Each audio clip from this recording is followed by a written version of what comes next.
A dog and $3. I have always believed that a man must be honest, never ask for money you have not earned.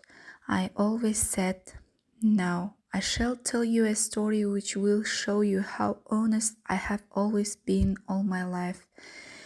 A few days ago at my friend's house, I met General Miles. General Miles was a nice man and we became great friends very quickly.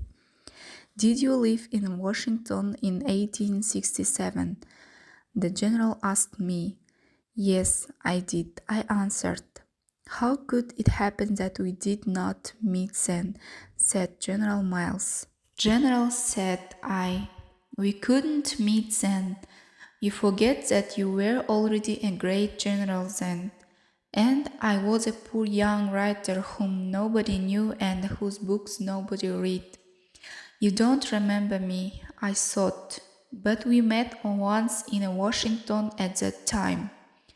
I remember it very well. I was poor then and very often I didn't have money even for my bread. I had a friend. He was a poor writer too. We lived together. We did everything together, worked, read books, went for walks together. And when we were hungry, we were both hungry. Once we were in need of $3. I don't remember why we needed these $3 so much, but I remember well that we had to have the money by the evening.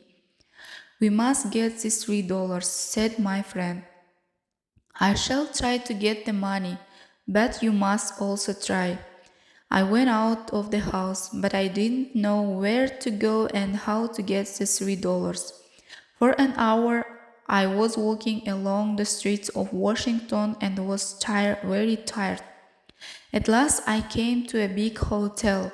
I shall go in and have a rest, I thought. I went into the hall of the hotel and sat down on a sofa. I was sitting there when a beautiful small dog ran into the hall. It was looking for somebody. The dog was nice and I had nothing to do, so I called it and began to play with it. I was playing with the dog when a man came into the hall. He wore a beautiful uniform and I knew at once that he was General Miles. I knew him by his pictures in the newspapers. What a beautiful dog, said he. Is it your dog? I didn't have time to answer him when he said, do you want to sell it? $3, I answered at once. $3, he asked. But that is very little. I can give you $50 for it. No, I only want $3. Well, it is your dog. If you want $3 for it, I shall be glad to buy your dog. General Miles paid me $3, took the dog and went up to his room. 10 minutes later, an old man came into the hall. He looked around the hall. I could see that he was looking for something. Are you looking for a dog, sir? I asked. Oh, yes, have you seen it? I said the man. Your dog was here a few minutes ago, and I saw how it went away with the man. I said, if you want, I shall try to find it for you. The man was very happy and asked me to help him. I shall be glad to help you, but it will take some of my time, and I am ready to pay you for your time, cried the man. How much do you want for it? $3, answered I. $3, said the man, but it's very good dog. I shall pay you $10 if you find it for me. No, sir, I want $3 and not $1 more, said I. Then I went up to General Miles's room. The general was playing with his new dog. I came here to take the dog back, said I. But it's not your dog now. I have bought it. I have paid you $3 for it, said the general. I shall give you back your $3, but I must take the dog back, answered I. But you have sold it to me. It is my dog now.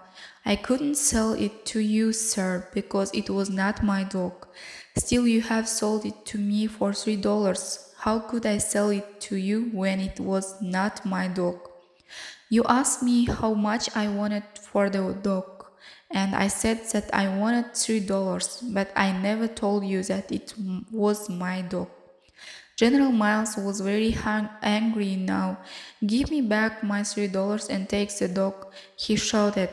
When I brought the dog back to its master, he was very happy and paid me $3 with joy. I was happy too because I had the money and I felt I earned it. Now you can see why I say that honestly is the best policy and that a man must never take anything that he hasn't earned.